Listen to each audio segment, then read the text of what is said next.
Survivor's ready. If anybody has a hidden immunity idol and you want to play it, now would be the time to do so. The queen stays queen. You said Russell Feathers. Did you do that? Yeah. We have ripe bananas all the time. Dude, my prize isn't even $1 million. My prize was that I fell in love in this game. Love at first sight. Her name is Candace. You officially go down as the dumbest survivor ever. Welcome to Not Game, All Personal. Hey, we are a Survivor podcast here to talk about all things Survivor, more specifically the events of this week's episode. I'm Nathan. This is Tony. Tony, we're merged. We have made it. We're merged to the next section of Survivor. How we feeling? I mean, we're like legitimately merged too. There's no like earning the merge at all. What do you mean? You're highly anticipate. They didn't like do that. Do what? Oh, is this the bit? Is this the What? bit that we're doing? Well, I'm confused. What do you mean? Like they're Are you? they're all on the same beach. They're all in the same camp. They're voting together. So why wouldn't they be merged? All right. Yeah. Right? If that's I mean, the Jeff direction said we it. wanna- Jeff yeah, said sure. they're merged. Yeah. What? Yeah. I'm okay. You lost me. But yes, they are in fact merged, as Jeff announced, because You're the when you worst. have individual immunity, you're voting together. Yeah. So I think I'm missing something from you. So I apologize if there's a bit you're doing. I'm but so mad. no, I'm ready. I'm ready to talk about the merge. Are you? Or You might do have we to need go to? solo on this podcast. You're pissing me off. I just want to talk about the merch, okay?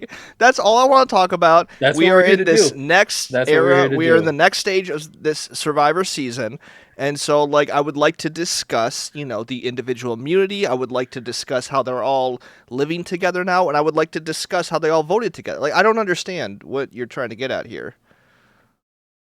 I thought we'd do like a cool in memoriam. I'd let you do the speech that you prepared, the monologue that you What prepared. But if this speech? is the direction you want to go, this is the direction we'll go. In memoriam, is there something to be sad about? I like that they're merged. What's the issue here? Sure you do. I All right. do. Well, what did you think of this week's episode? Did you enjoy this week's episode? I did. I love the merge. I love seeing everyone, kind of like intermingle here, right? It was good stuff. I think there is much. I feel like you're in on an inside joke You're that even I'm not in doing on your, right like, now. No, you're doing your like. I know that I'm being annoying, but I'm gonna pretend like it's not me and gaslight you. It's like a higher pitched voice that you do. Like, I don't know, it's not me. I don't know where you're getting that. Like it's every time. That's just you. That's just your thing. I'm honestly just trying to move on with this episode. You asked me my And thoughts. now you talk lower to try to overcorrect. I started to tell you my thoughts, and here you are interrupting me again with whatever bit you got going on. Do you want to hear my thoughts on this episode or not? You go first. I do. I What apologize. what That's did on you me. think about That's this on me. episode, Tony? No. I thought it was a good episode. I enjoyed it. Great insight. Would you like to elaborate? I don't know. Where do you want to start? Oh boy.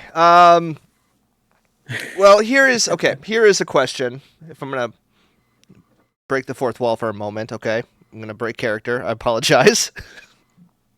Oh no, I it's breaking didn't- character. I didn't get this from the next time on Survivor. I couldn't quite tell, but do we think they are going to split them up next week into two tribal councils? Because that, So it felt like this. yeah, I ahead. don't know. No. That's my question because it feels unknown. Yeah, because this season it feels like in a lot of ways they are kind of merging the new era and the old era, and I assume that's to like pave the way for bringing old era players back into the game, and so that it's not like, and I think they'd be fine if they did it the way that they have in the past, but it feels like they're slowly doing that. It wouldn't surprise me if they still split them. It wouldn't. I think I could see it either way. Like I don't. I assume that they would, because that's become kind of the standard. But like, it won't surprise me if they don't, and they just don't do that for 50 either, and they decide like, oh, maybe this isn't what we're looking for. Maybe this isn't the best route. Yes, because I feel like most of the analysis that I would have based off of this episode, like splitting them up next week in many ways could be a disaster and completely change whatever momentum certain players have now, or which is always the case. Because like when you look at it now, like there was a pretty harsh split. Like people were blindsided. We'll talk about the dynamics and who kind of fits in with who here. But like next week could just completely shake it up in a way where you could be either majorly screwed or very, so like it's just, I kind of don't want them to do it, even more so than previous seasons, where it's like, I think I'm like used to it at this point where it's like, okay, first week of the merge, we're going to split up into 2 tribes. But like here, I'm like, oh, please don't. Like, let's ride this out a little bit. Like, let's see what would happen another week if these players continue this momentum. So I'm kind of worried that they're going to screw this up. Yeah, to an extent, like... To an extent, I like the value of it being like there being a luck-based thing. Like you gotta hope that you're on a good tribe or be able to play well enough or convince them to do something. But we just saw a pretty big blindside, and I want to see the fallout from that. I want to see like, especially because of the 2 that are left, in Rizzo and Savannah. Like I want to see what's gonna happen, what they're gonna do next after Sage and Jawan flip side. Like that's the interesting thing that we want to see, and we'll be delaying that or even ruining that if we don't see it immediately, I think. Yep. And yeah, that's just more interesting. And I think it goes to what we've said for years, like the tribe swaps are so important, because I don't think this would have happened if they just stayed together to the merge. I just don't. But tribe swaps allowed that opportunity for them to find an in somewhere else, for Sage to take that shot at Shannon. And like it just all fell into place so much better, where now it's a much more interesting game because there's people switching alliances and jumping from side to side, and seeing where that goes will be fun. There was a moment at Tribal Council, and I can't remember exactly. It might have been Sophie or Yellow Sophie, however you want to distinguish her, who said it to Jeff. So for Sophie. What was it? So for Sophie. Sophie. Okay. Sophie is who I'm talking about. Just wanted to make sure. Yes, Just wanted to make sure. I think I'm not even. That's the distinction now. Yes, I'm pretty certain it was her. But at Tribal Council, when Jeff's doing his whole like, what is this game like to you? And I think it was her that or someone brought up the point with like, well, the interesting thing about this season is we had tribe swaps, so now there's no tribal lines. And I'm just like, yeah, you're describing Survivor pre-season 40. Like, what do you like? You're describing. It's like, see, Jeff, the interesting twist. Thing. But like, I'm like, Jeff so is far the other way where this is new.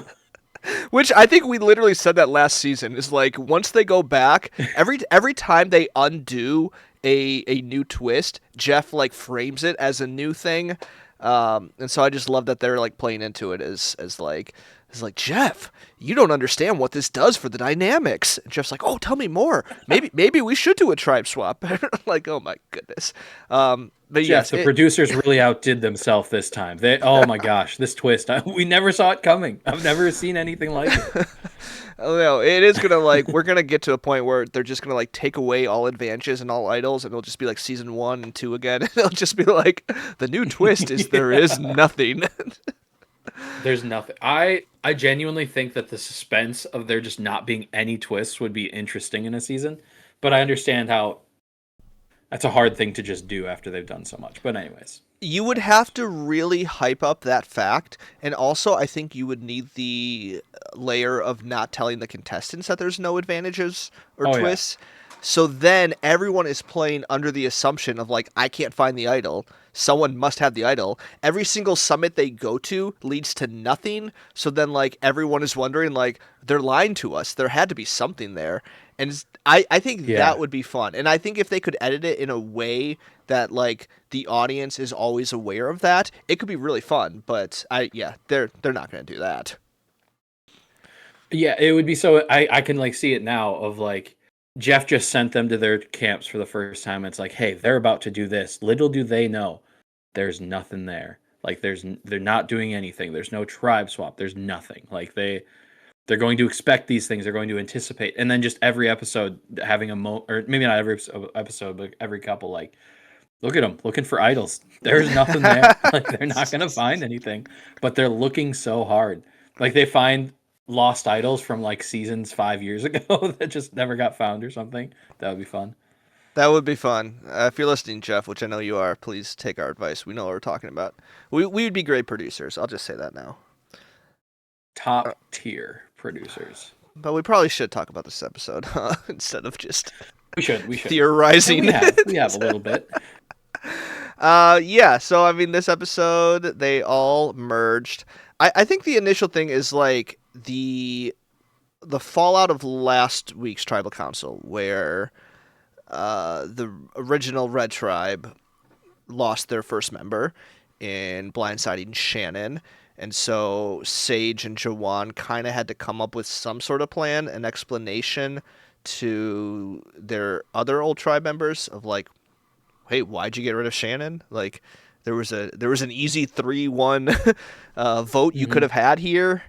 Yeah, I mean, like, how do you think they did? I was honestly a little surprised how successful they were in selling their story. That's where I was at. The everybody else seemed to just buy it, hook, line, and sinker. Like, oh, and I wonder if Shannon gave off that vibe where she might get like kind of go a little nuts after a little while or something, that it just was more plausible. But it's so interesting to see just a straight up lie and everybody be like, oh, okay, yeah, we're still together. Then let's do this. Like, whatever, it happens. We understand. We trust you guys. And I wonder if part of it was just out of necessity from Savannah, Rizzo, and Nate, because those were like the three that they really had to convince, and they had to believe them because they needed them to go against Hina. And so, but in the confessionals, they did say that they were like, oh, so this is what happens, so this is what we're gonna do. Like, oh, whatever, that happens. And so just, yeah, it surprised me how well received that was. I think my biggest question was, did they even need to lie? Because from what I remember, like, Shannon was voting for Jawan, correct? And yeah, at other points, she did say Sage's name, especially to Steven. So when I was watching this, I was more confused. I'm like, why didn't you just tell him that? Like, hey, Shannon was throwing Sage's name out there to other people, and she voted for Jawan. So once we realized that she was targeting both of them, like, to me that would have sufficed. But I guess it doesn't really matter because either way it worked. Yeah, I wonder if it was partially because I don't remember if Sage was in on that plan to take out Jawan. Like, he was always kind of that first shot that they were going to take and get rid of if they had the chance. And so I wonder if her saying that was the reason, they would have been like, yeah, that was the plan though. Like, why is that an issue? Why were we upset with her about that? Why did she need to get voted out if that's what? Well, I think just because it was were at. I think because it was last week. So like, Sage was in on that plan because Shannon wanted it to be her, Sage, and Steven to vote out Jawan. So I think like that's the plan that I would have been like, hey, Shannon was trying to get Jawan out, and now's not the time to get Jawan out. So I don't know, but you're right. Like, maybe they just didn't have the rapport with Jawan, so they wouldn't have cared if Shannon was trying to target him and him alone. That could have been it. I don't know. Yeah, then they're just kind of choosing Shannon or Jawan over Shannon. Yeah, I don't know if that would have been an answer that would have been sufficient for Rizzo Savannah. Because like Sage and Steven could have just gone along with that and gotten rid of Jawan. And I feel like the other three were not with Jawan, so they would have been fine with that. So I had to play it up a little bit more so it made more sense and they accepted it more. I said more a lot there. You did? You want to say it some more? Could toss out a few more times. More. Anyways. Yeah, so I mean, I think like the biggest discussion point is just kind of where the lines fell. And I gotta be honest, I'm a little proud of myself because I was pretty close to guessing where these people would fall. Did you get that thought? I mean, yeah, I was off. I thought it would be more of a split because it's kind of unbalanced right now. But I think what I originally predicted last week was that Sage and Jawan and Steven would continue to work together, of course, with MC. And then that specifically Soph, since her and Alex are kind of free agents, would lean more with Savannah, Rizzo, and Nate. And then Alex would more split. Because I think I remember saying that too. Like, Alex and Soph probably aren't going to be voting together. And like they still might. Like I think their relationship it's not like they're on opposite sides, but they're clearly not like close. Like they won't always vote together, and I think that's probably okay. Yeah. So I think like my biggest. I think I kind of assumed more because you had the Christina and Sophie kind of like I thought maybe they would have leaned more with like Savannah and Rizzo, especially like if Sophie would have caught wise that she was on the outside of the original yellow tribe. But I think that was kind of like the key where they're still going to vote with their yellow people, like they're still wanting to work with MC and Steven. And so it's just unfortunate to Savannah, Rizzo, and Nate that like they didn't pick up how they weren't actually all together with their original tribe. Yeah, the Hina was never, and this is hindsight's 2020. I'm not saying that I said this a few weeks ago, but Hina was always seemed like they were more together, and the divisions that they were kind of drawing seemed a little bit more forced. Whereas it was pretty clear that I don't know what's the red tribe's name. The red tribe, I can't remember. Uli. That they were always kind of there. That divide was always pretty big. That four was together. And like I said, that's what hindsight's 2020. I'm not saying that I was saying that back then, but looking back, that's pretty obviously what it was. Yeah, I was surprised that Jawan and Sage were so ready to jump. And I think it was just surprising to me and I think it was just there were a couple people that they didn't want to work with. I felt like Sage had a couple people. She has a lot of vendetta. She has a lot of people that she does not enjoy and does not want to play with. And I'm having fun with it still. Yeah, I mean, I think it all stems from her picking up that like there was a 4-person alliance that her and Jawan weren't a part of.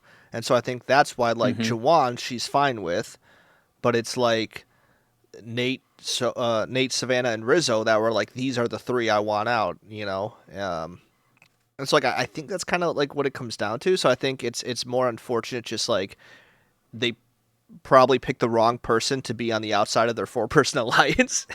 Like maybe if she was included early on and like Shannon was the one left out, like this wouldn't be happening.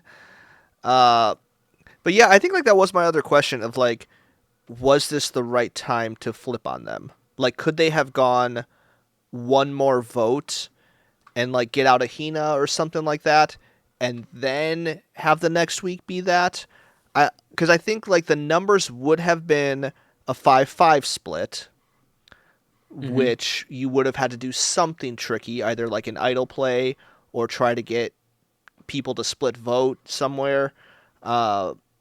But I don't know. Like, do you think like this was the right time to like make that move, or do you think they could have kind of played both sides another week or two? I think it would have been a challenge because you have to kind of establish your allegiance to Hina early on. Otherwise, you'll always be the 6th and 7th of that group. I think there's 5 of them still. But you'll always be the bottom of that group unless you establish that early on. Then you have the opportunity to get back in there. And they seemed pretty set on going for Steven. And Steven was there into that group. Now, they could have tried to flip the target, but I think they would know. I think, like you said, no. What's her name? Sage and Jawan. They at least Sage for sure knew that those 3 were tighter, and that I think it was fair to be like, if I push back and try to suggest somebody else, I don't know that the other 3 would have budged.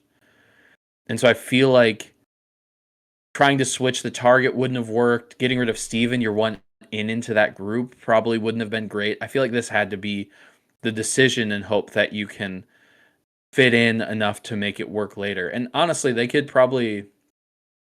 might still be able to pull enough votes and flip the other side and take out a Hina, like kind of play both sides. I don't think that those doors are closed, but because I think Savannah and Rizzo are going to be pretty desperate. But I think they had to do it now. I think that's where I fall. Yeah, I think it's just going to be interesting because now, actually, I lied. It would have been a 6-5 vote this week. So like next week will be like if they do try to flip back, because it seems like Soph is pretty secured with Savannah and Rizzo, it would be like a 5-5 split. So I think like that's the thing is like, should they have like whittled down some other numbers to just help their odds later on? Or are they pretty stuck now with this group of Hina? So like I don't know. It's gonna be like really interesting to see like what they do. Damage control is gonna be fascinating because I don't know what out they have at this point. I think they kind of just outed their game as far as where they stand. Like that's not saying that they'll take them back. Like I'm sure they'll have to, because they're desperate, like you said.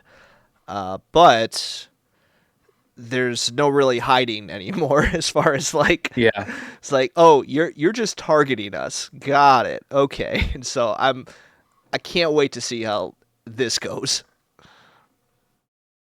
Yeah, Savannah and Rizzo strike me as like pretty vindictive as well, where they're gonna want to get revenge for this. Like they're not gonna be happy about it. They're not just gonna sweep it under the rug. They're gonna pretend to, hopefully, because that's to me what a good game player would do. But I think that Sage and Joanna are for sure going to be on their hit list, and they might be the ones that they're like, hey, Hina, let's take out these two. Like they're obviously not loyal. Let's get rid of them. And that wouldn't surprise me to see those two as the targets next week. Sure. As some of the targets, not the only ones. Yeah. I will say, I think this does excite me a little bit because, again, it's hard to like watch the season knowing these are the two people to look out for. But the fact that like they were blindsided right now is kind of exciting. I'm like, what are they gonna do? Like, how are they gonna put? Because like my expectations are really high, which might come back to get me. Like the fact that like Rizzo's got an idol, like he can pull something off. Soph has knowledge is power, and which might be the most valuable thing in a game in an era that everyone's advantages are on the open. That being said, MC doesn't have an idol anymore. But oh, you want to talk about it right now? Yeah. So like I'm kind of torn. And I'll lay it out for you and then you tell me your thoughts. Because like having idols out in the open, we've always said that we don't love that. Now, the idols being out in the open inherently make it so that I think the vote goes to somebody at the merge or near the merge that it ordinarily would not have. Like I don't think without the threat of an idol, Nate was going to be the one that without the threat of a completely known idol, Nate would have been the person that they're like, we got to get rid of this guy. But they have to kind of take the person that nobody expects them to, so they go for somebody like him. Now, on the other side, the logic that you're like, oh, do you think they'll play the idol? Okay, we should probably adjust who we're going to vote for can be interesting, but it always just ends up taking out somebody who nobody is like.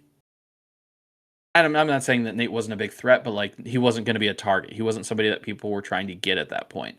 And so there's a part of me that's like, man, that kind of sucks that his game was just kind of done because it's like, oh, those two are together, so he's the odd one out, and so he's screwed. But the logic and the interesting gameplay that could come from it might outweigh that. So where do you think you would fall on that? I mean, from a viewer perspective, what you're saying to me sounds like a positive. Because, like, of those three, Nate would be the one I'd want to see off sooner than later. As far as, like, if this means, like, the bigger targets are staying in the game, like, I'm down for that. I think, like, that doesn't mean the bigger targets are always going to be the ones with the idols. Although, maybe if you have an idol, that by default you're the bigger target. But yeah, I feel like it's just like an extra layer of strategy that like hasn't quite been ironed out yet.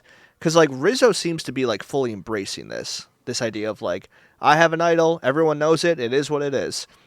But the fact like it did save him this week, and it did save Savannah, and they still have the idol.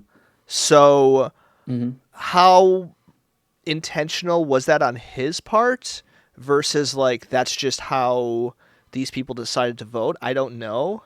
Because like the split vote is still a way that could break this. It's not like an idol can protect two people forever. But And I they don't talked know. about splitting, but decided it was too risky. Worth noting. Yeah. Yeah, I just think that like if it means that Nate goes home instead of Savannah or Rizzo, I'm not against it. Yeah, and admittedly, it's because I like Nate that it's a little bit more frustrating this time for me. In the past, a lot of times it's been somebody who's not as interesting of a player, and so I don't care. Whatever, get them out of here. I didn't want to see them So play anyway, you so it find doesn't Nate to matter. be an interesting player. I think I liked him. I don't know, maybe not an interesting player. Maybe that's not the best way to put it. I liked him and wanted to see how this would pan out for him. I think. Well, I want to ask you because you said that you think or you implied that Rizzo and Savannah were very interesting to you. Do you think that is because of the information that you have that they're going to play next season, or do you think that just based on their gameplay this season that they would be that interesting to you? Because I don't know that I don't think that they're uninteresting. I think the fact that they play next season definitely amplifies how Yeah. much I'm interested in watching them play, though. Yeah, Like I think if I just that's watching the season without that, I think Nate might be at least at the same level of them for me personally. Yeah, I think that's impossible to like Yeah. determine how much of that is affected by it. So Mhm. I will just say it probably is. But if I'm trying to look at it objectively, I don't know. Like Nate just didn't really like. What's the best he like? I feel like his ceiling was extremely low. Like he was never gonna be like an incredible player. Like his biggest characteristic was like I'm trying to fit in, you know, which is like fine and that can be like a good story, but like I I feel like Savannah and Rizzo have more sparks as like something exciting could happen. Like they feel more eager. They feel more and like that could just be like an Okay. age thing, which like I hate to say it, but like Yeah. genuinely like there are just like older people on these seasons that kind of like just like don't do much. So I don't know. I think like that's the only way to describe it is like what's the best thing Nate could have done on this season? I think just stay loyal to an alliance and make it pretty far. You know, like I don't think he was going to be a winner. I don't think he was going to be like have this incredible resume. You know, and that's no shot at him. I just like I don't know. Like I don't see a path where like that was ever going to be possible. That's fair. I think I don't think that's untrue. I think there's a path where I think there's a path where he plays a winning game for sure. I don't know that it's the most interesting game because he seems pretty measured and pretty like, all right, I'm just gonna do the smartest thing. I'm not gonna say anything stupid. I'm gonna try to fit in. Like, yeah, I see what you're saying about they're more explosive, more eager. I mean, I'll transition into this because I'm curious about it. Savannah diving on the ground to try to get MC's idol or that key or whatever it was. If you were in Survivor, would you ever would you do that? Would you feel that is a necessary thing or positive for your game in any way, even if you get it? Would the risk be worth it? No, I personally would not do that. Okay, But I love that she did it. yeah, and I agree. Like the fact, and that's like a great, yeah. That's why I thought it was a good transition because that is interesting, and Nate would never do that. But like I saw that and I was like, ooh, couldn't be me. Like I'm not gonna do that because that puts a target on my back immediately, and it's like. If somebody did that to me, I'd be like, I just don't like you that much right now. Like I just don't enjoy Yeah. me. I like you're my number one target now. I feel like it's this level of she is just breaking down this facade and bringing to surface like what is already true in that we are now working together. You know, because like the truth is like they're not. MC was very much going to target Savannah. Savannah was very much going to target MC at some point. You know, maybe not this vote, but like they were not working together. You know, so I think like typically the move would be like, oh, I see that you have this advantage now, but let's work together, wink, wink, and then like they don't work together. Both of them knowing they're not Yeah. going to work together. But so I kind of like that Savannah just breaks that down. It's like, Like, no, we're not working together. I'm going to take this from you. You know, because it's like Mhm. she didn't even like think about it. She didn't, and like she didn't know Yeah. what the key was. She didn't know anything. She just saw like, hey, here's a You key. saw her going I'm for gonna it. yeah, like why not? And so like I do like I Yeah. appreciate that. Is it the best like social play? No, but Mhm. I don't think it hurt her game anymore. Like it didn't make her more of a target because either way she was gonna be eventually targeted by MC in that group. Yeah, I think my instinct, and in the scenario, I think you're probably right. I don't think there's a world where MC and Savannah are like now working together in lockstep. But why put, this is gonna be a weird analogy, why put in pen what is currently in like pencil? Like they're acting like there's potential, and that's keeping that door open. Or why slam that door shut when it's like, oh, it might be open to crack. Like there might be a world where a scenario comes where like we can connect and make something happen here. But like I said, you're probably right. I don't think that's likely with these two. They felt like they were always going to be on opposite sides. And so slamming that door shut isn't the end of the world, probably. Here's a hypothesis. Okay, do you think that by writing this, as you say, in pen, is there a world where this had a part in MC getting her idol flushed, knowing that, oh, Savannah is against me, I need to protect myself just in case?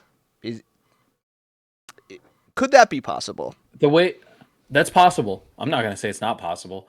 The way that I read MC as a player, she seems like she's very, you're with me, you're against me, you're against me. Like I don't know that she's a player who keeps like the gray area in that. And so I wonder if she no matter, and there's no way to know, obviously. I wonder if no matter what she would have been like, all right, I know she's acting like this. I know that she's actually against me. Like for no second am I going to believe that we're buddy buddy just because she was with me when I found this.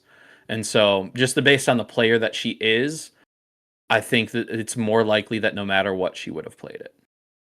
Okay, so then either way, Savannah didn't help or hurt her No. game by this move. No, I think it's Yeah. interesting because like we said, neither of us would do that. It's fun that she did, but it's Yeah. just an interesting game move. Interesting game move. No, I mean, like, if you listen to this podcast at all, you know my favorite players are the ones that would do things I would never do, you know? Like, I'm not here Yeah. to watch the safe, you know, strategic, like, I've seen, like, I feel like I'm just so, like, burnt out. I've just seen too many seasons of, like, reality TV in general, where, like, I don't need another season where there's, like, a strong strategic winner, which sounds so weird to say out loud, but it's like I've seen it. I've done like give me something I haven't seen before. Dive on the And- dive for the key. So looking at season 48, would you say that applies to that season? Yeah, I mean I've said it. Was Like that I think that was a pretty boring season. Like I think Kyle was a Okay. good winner, but Cool. like yeah, I feel like throughout that whole season I was just like, do something. People are too aligned with each other, you know? I mean, my favorite seasons are, what, 46 and probably 47 of the new era? Not Yeah, because they have the that's fair. strongest winners. I would say they don't, but I miss 46. I am so happy we're getting Q back. You have no idea how much fuel that gives me to keep going in life. The fact that I get to see him on my TV again. Do you think Q round 2 can match at all or even exceed Q round 1? You know, probably not. I gotta pull up the list again. I'm trying to see like who's he gonna like who's gonna help him like fuel him a little bit, right? Because I feel like he had people that pushed him. I mean, like Tiffany's with him, so that could be fun. You know, Emily, Angelina, like those are like give me just chaotic energy. Like that's all I want. Mm-hmm. Savannah, that could be a Savannah will be interesting. Jonathan. I'm trying to find the list too, and this is not giving me the list that I asked for. What am I on? Oh, I'm just on the Survivor Wikipedia. I got it right here. Coach. Watching Q and Coach go head to head. Okay, that's the dream. That's the dream. That's the dream. Coach Jenna and Q. Lewis. You trumped the dream. I don't know how you did that. I want that more than anything. Yeah. So, anyways, this season, 49. 39. Back to it. One thing that I wanted to mention that I saw on Reddit. So last week, MC, which he told Rizzo that she knew about the idol. The way that they showed it in the show, she said that Sage told her about it, but she actually told him that Shannon told her about it.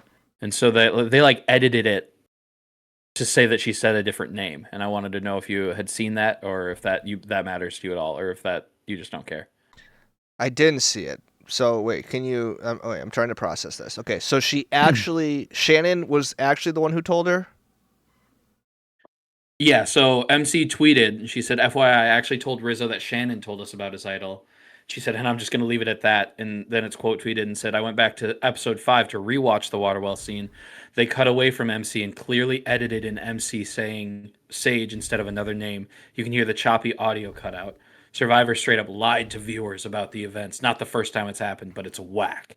So the assumption is that the editors are trying to give Sage the credit for telling about the idol.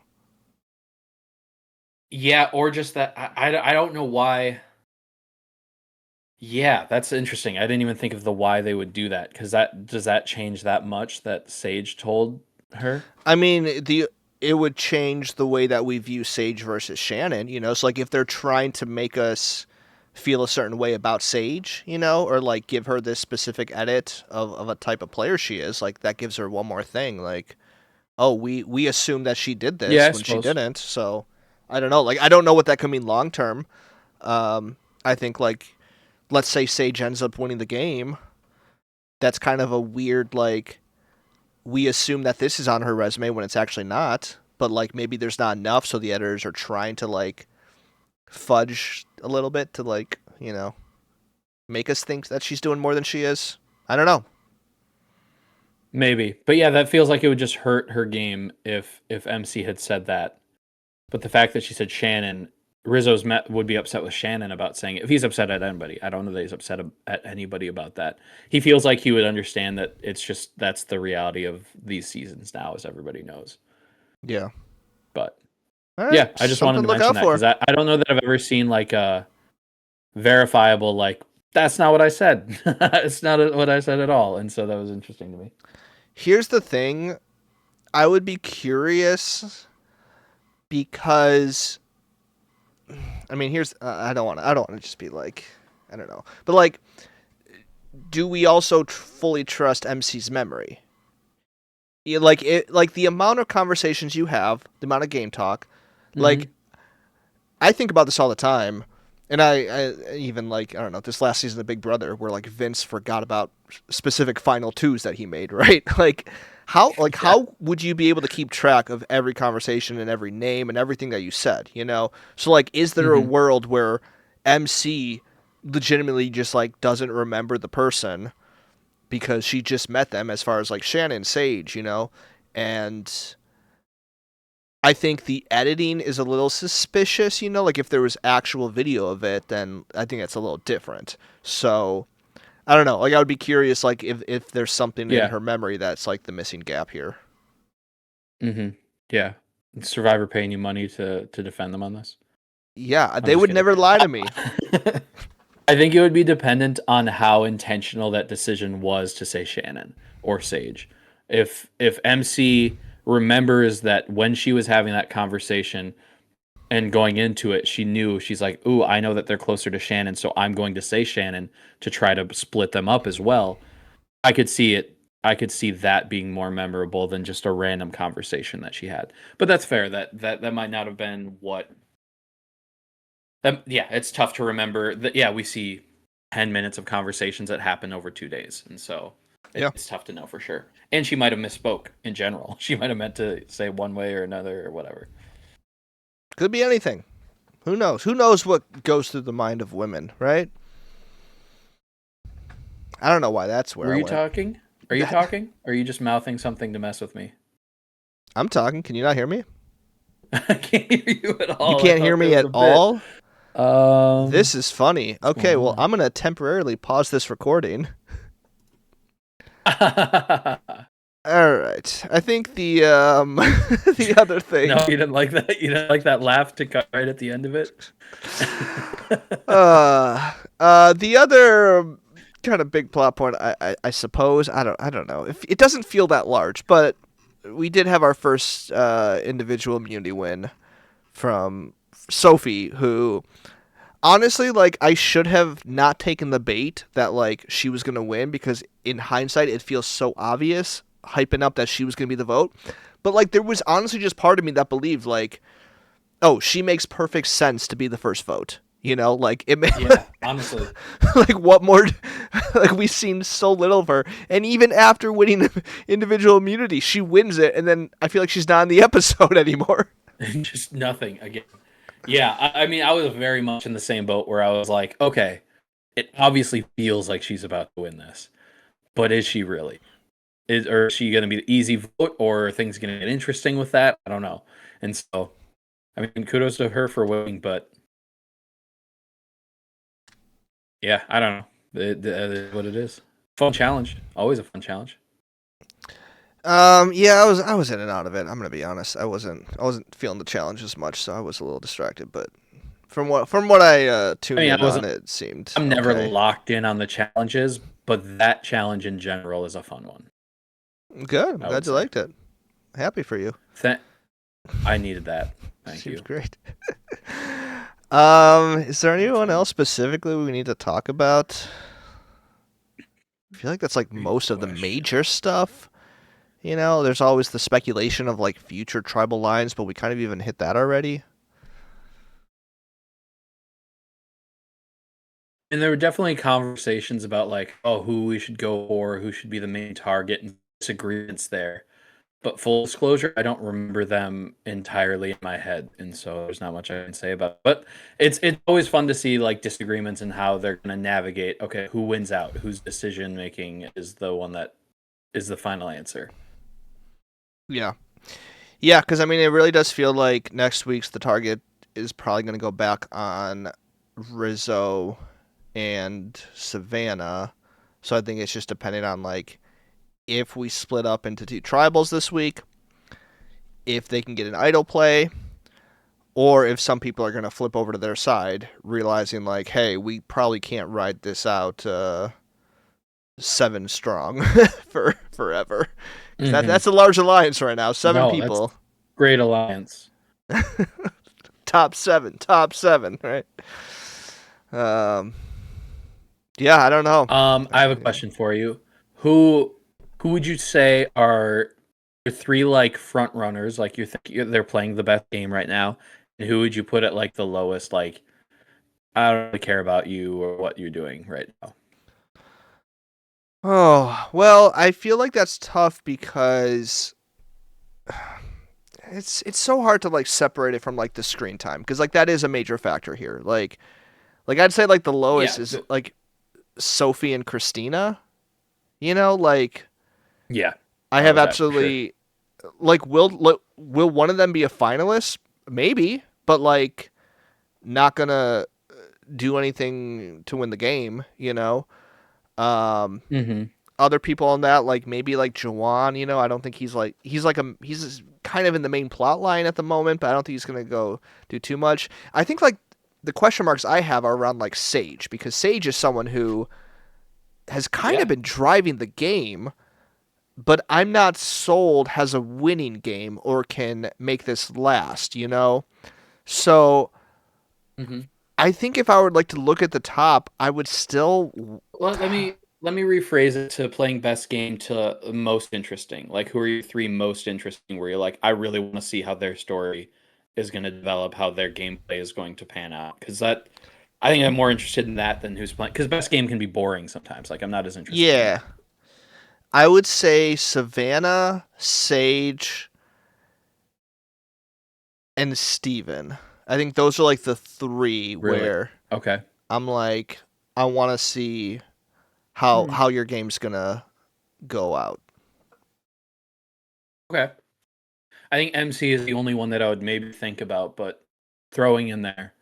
But now you say that, and I think about it a little bit. Like I said, she seems like she knows what knows what she's thinking, knows what direction she's going to go. I don't know that we'll see a ton of like flexible gameplay from her.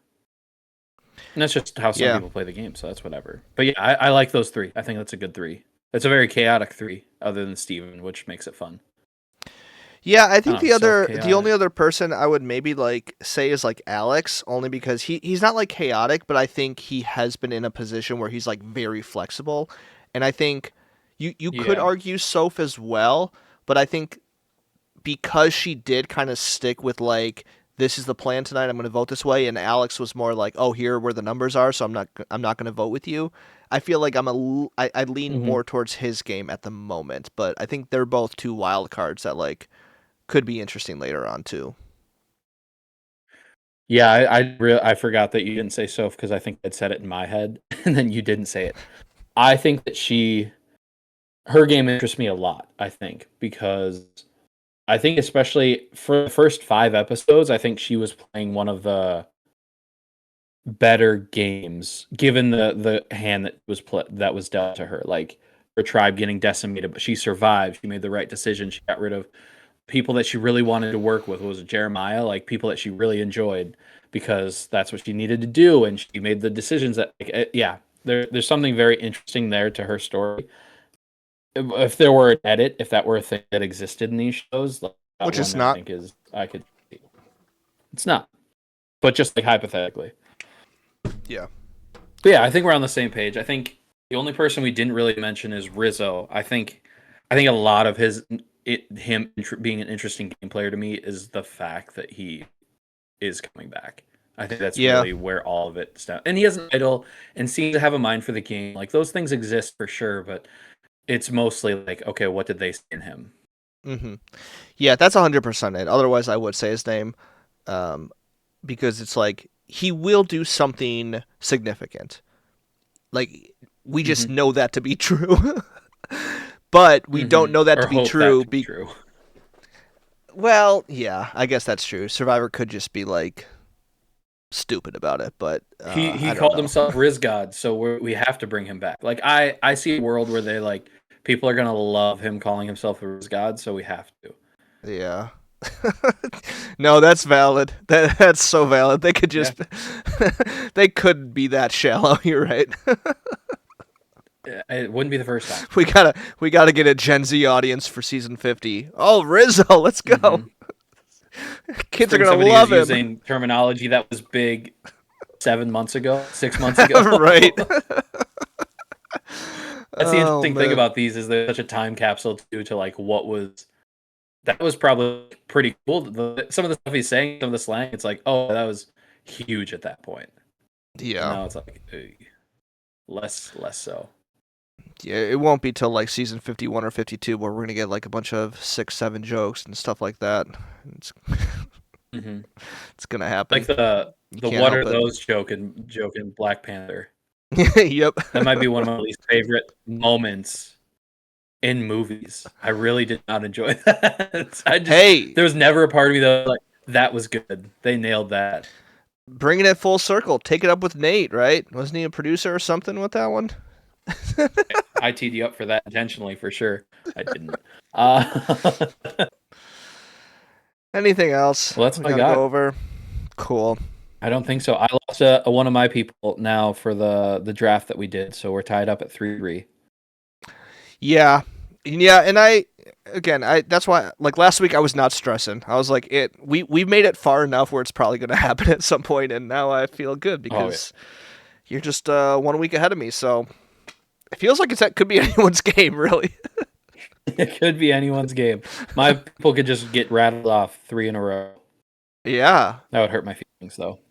It would hurt. It would hurt your feelings. It wouldn't hurt mine. Is that okay to say? You saying that hurts my feelings, but I think it's okay to say. Well, me saying it doesn't hurt my feelings, so I think I'll just end it at that. For more episodes, you know where to find us. We are on Spotify, Apple Podcasts, anywhere listen to podcasts. Follow us on Instagram, Twitter, TikTok, YouTube at NGAPpod. That's at NGAPpod. I'm Nathan. This is Tony, and we will see you next week. 17 seasons, 2 pals, 1 podcast.